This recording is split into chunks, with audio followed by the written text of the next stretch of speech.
Hello, my name is Pastor Kathy. I'm Pastor Kathy Kollar. I'm the pastor of Pleasant Valley Lutheran Church near Malabar Farm and St. Paul Lutheran Church in Lucas, Ohio. Greetings. We're reading through the Bible with commentary. We're in the book of Exodus. Yesterday we read the Ten Commandments. Well, the first time. We will have the Ten Commandments again, but for right now we've heard the first time in Exodus. And we have the rest of chapter 20. And from here we've got a whole bunch of laws, and laws can be kind of tedious, and we're going to see if we can pull out some interesting things about these laws. The main thing about the laws is that God was saying, you are a special people, you are my people, and my people I expect to behave in a way that is different than the people around you. And these laws, these rules, will help you to maintain a society that is good for each other and gives glory to God. And it's significant because we hear about things like the Code of Hammurabi or the Magna Carta. These were major, or when the Puritans came, the Mayflower Compact. These were times when people made laws and said, this is how we're going to live. And a major part of this section of the Old Testament is the giving of laws. And so we have the 10 words, which depends on how you divide them up, where the 10 words divide, are the big ones. But there's a lot of other laws besides that. And so the very first one is, we start in Exodus chapter 20, verse 22, about the altar. The Lord said to Moses, "Thus you shall say to the Israelites, you have seen for yourselves that I spoke with you from heaven. You shall not make gods of silver alongside me, nor shall you make for yourselves gods of gold." So God says, I am spiritual, not physical. Do not make idols. Do make gods that you can look at. Do not make images. You need make for me only an altar of earth, and sacrifice on it your burnt offerings and your offerings of well-being, your sheep and your oxen. In every place where I cause my name to be remembered, I will come to you and bless you. So to burn up a sacrifice to God means you burn up the whole thing. An offering of well-being means you have a sacrifice to God, and then you have a picnic, you have a barbecue, you have a party, you spend time together eating meat. Verse 25, but if you make for me an altar of stone, do not build it of hewn stones, for if you use a chisel upon it, you profane it. So if you do make me an altar, either make it out of dirt or make it out of a pile of stones, and upon which then they would burn up the sacrifice. You shall not go up by steps to my altar, so that your nakedness may not be exposed on it. Because, of course, they didn't wear pants back then. They wore robes. And if you go up steps and then the altar is underneath you, so don't expose yourself to God. Chapter 21. These are the ordinances that you shall set before them. When you buy a male Hebrew slave, he shall serve 6 years, but in the 7th year he shall go out of a free person without debt. So why would you even be buying a Hebrew slave? You should not be enslaving your countrymen. Well, but if somebody is so poor that they can't sustain themselves anymore, they can sell themselves into slavery. But if they do that, you can only keep him you can only keep him 6 years, and then you have to let him go free. If he comes in single, he shall go out single. If he comes in married, then his wife shall go out with him. If his master gives him a wife, and she bears him sons or daughters, the wife and her children shall be her master's, and he shall go out alone. So if he started out single, he leaves single. He starts out married, he goes out married. But the girl was given to him by the master, he would not be able to take her with him. But if the slave declares, I love my master, my wife, and my children, I will not go out a free person, then his master shall bring him before God. He shall be brought to the door or the doorpost, and his master shall pierce his ear with an awl, and he shall serve him for life. So A person can choose to be a slave if they've got a master who takes good care of them, and it's basically like a form of indentured servitude or a permanent employment arrangement. If you've got somebody you know that is good to work for and you want to continue to work for them, then you could choose to do that. But otherwise, because this person is Hebrew, they are supposed to let the guy go after 6 years of work. Verse 7, when a man sells his daughter as a slave, she shall not go out as the male slaves do. If she does not please her master, who designated her for himself, then he shall let her be redeemed. He shall have no right to sell her to a foreign people, since he has dealt unfairly with her. In other words, you can take your daughter and you can sell her off, but basically when you sell her off, she becomes that person's wife, and she has to be taken care of, and he can't just be selling her off to somebody else. He's got to continue to take care of her. If he does not want her anymore, then the family needs to be able to buy her back, to redeem her, to buy her back. But if he designates her for his son, he shall deal with her as with a daughter. If he takes another wife to himself, he shall not diminish the food, clothing, or marital rights of the first wife. And if he does not do these 3 things for her, she shall go out without debt, without payment of money. So if you take this woman, you're basically taking her as your wife. And even if you get another wife, you still have to take care of food, clothing, shelter, marital rights. She has the right to have children because children are that important in that society for women. And if you're not going to do those things, then she can leave without having to pay.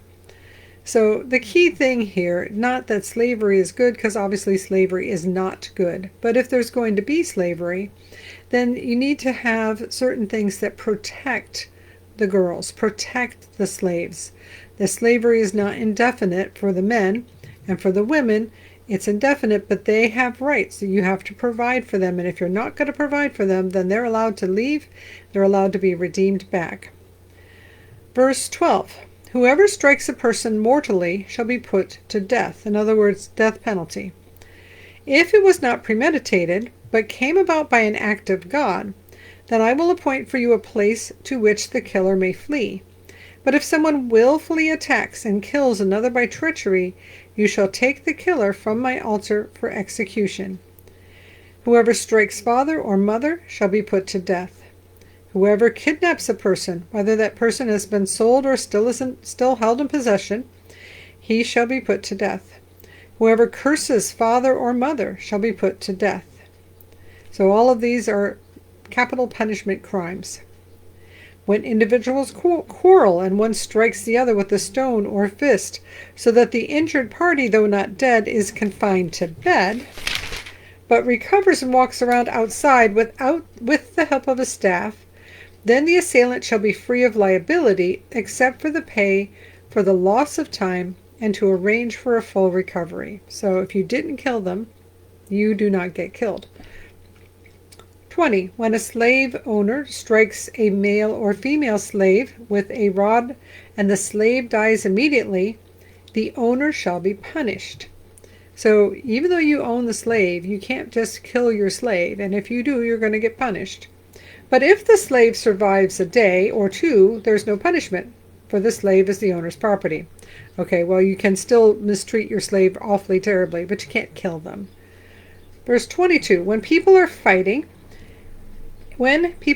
are fighting injure a pregnant woman so that there's a miscarriage, and yet no further harm follows, the one responsible shall be fined what the woman's husband demands, paying as much as the judges determine. If any harm follows, then you shall give life for life, eye for eye, tooth for tooth, hand for hand, foot for foot, burn for burn, wound for wound, stripe for stripe. Which of course is where the expression an eye for an eye comes from, is right here in this verse. And the key thing to remember about an eye for an eye, a tooth for a tooth, a wound for a wound, a hand for a hand, a foot for a foot, burn for burn, this actually is creating a fair, it is saying that you can't just, you hurt me, so now I'm going to hurt you, and then you're going to hurt me. You killed my sister, so now I'm going to kill your brother. In fact, I'm going to kill your whole town. You can't have ongoing feuds that escalate and escalate.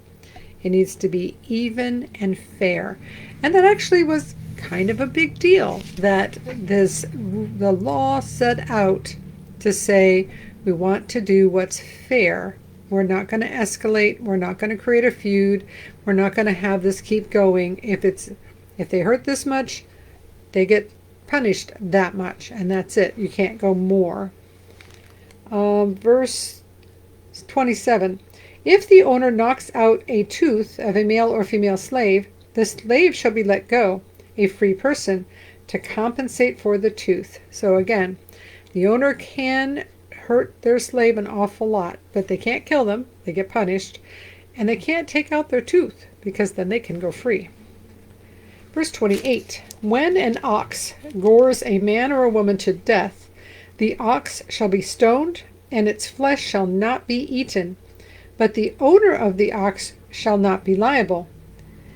So, okay, this happened, and it's a terrible thing that happened, and kill the ox and don't eat the meat.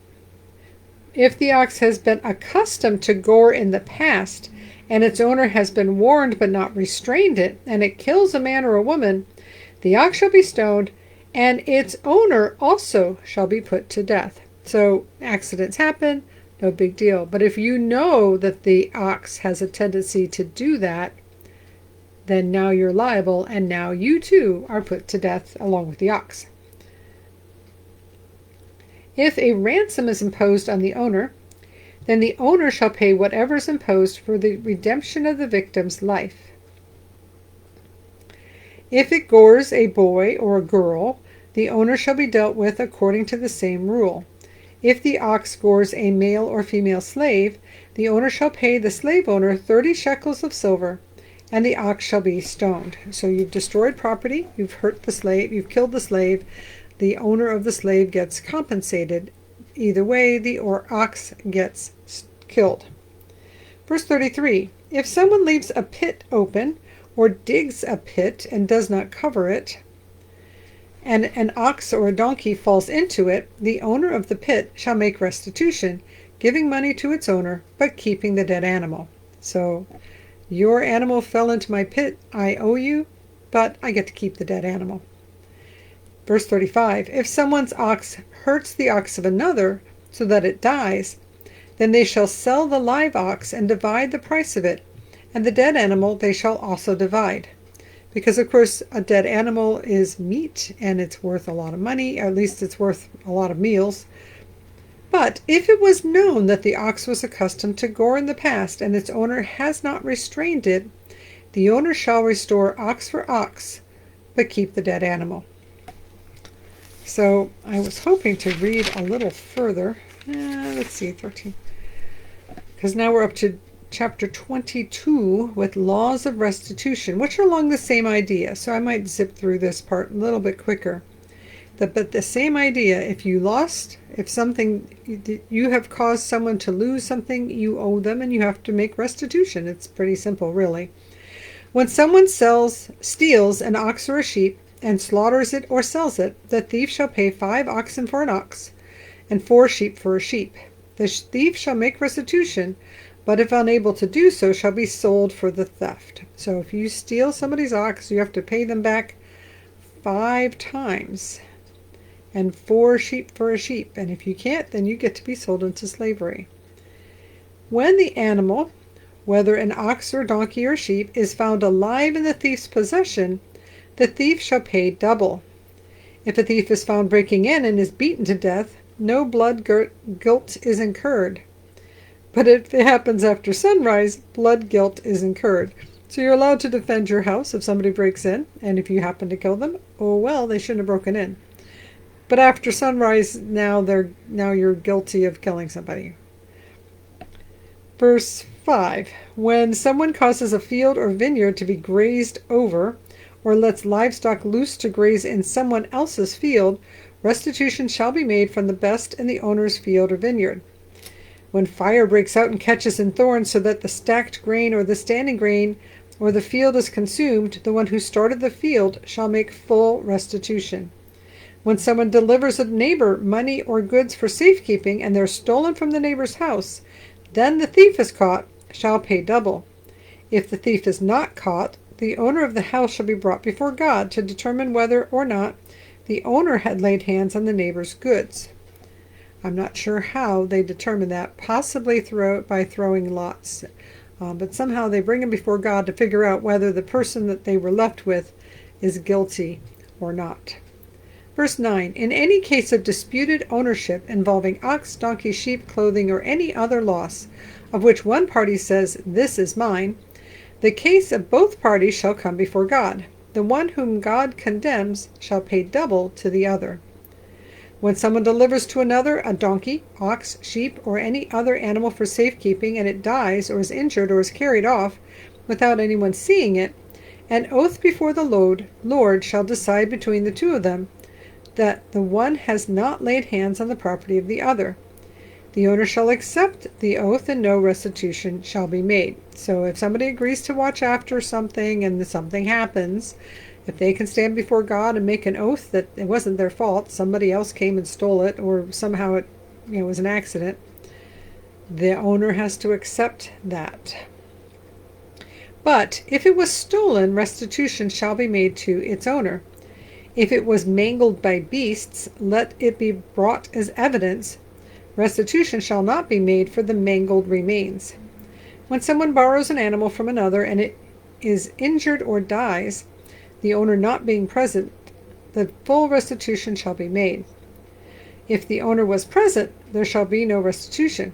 If it was hired, only the hiring fee is due. So you rent out your ox and you're there with the ox and the ox gets mangled or killed, you don't get restitution. You're standing right there next to it. And the key idea here is we're going to find ways to treat people fairly. If something happens, there's restitution needs to be made. You need to pay back. And that's, in some ways for us, it makes perfect sense. Well, of course. But before the giving of this law, it was not an of course. What legal recourse did anybody have before there was a law? So the giving of the law was a very big deal, and it was one of the things that set the Israelites apart from other people. And they were rightly very proud of having the law. And is to this day the Jewish people value God's law and say, part of why are we so special? Because we were given the law. And there's a lot of sticky things, and reading American law code is not very interesting either. But the concepts are, you can't just kill, not even slaves, you can't just kill them. Even slaves have rights. And if you loan your animal to somebody, they have the right to say, I didn't do this, and to not be charged with having caused something that they didn't cause. So fairness before God is a lot of what this is about. And there's a lot more laws to go. I think that that's enough for tonight. But we'll pick up tomorrow on verse 16 and get into social and religious laws. Yes, there's lots of laws. But if we're going to read through the Bible, we're going to read through the entire Bible. Shout out to my friend Kim, who wants to start at the beginning. We're going to start at the beginning, and we're going to slog through all of it. And now may the Lord bless you and keep you. May the Lord make his face shine upon you and be gracious unto you. May the Lord look at you with favor and give you peace. In the name of the Father, and of the Son, and of the Holy Spirit. Amen. Go in peace. Serve the Lord. Thanks be to God.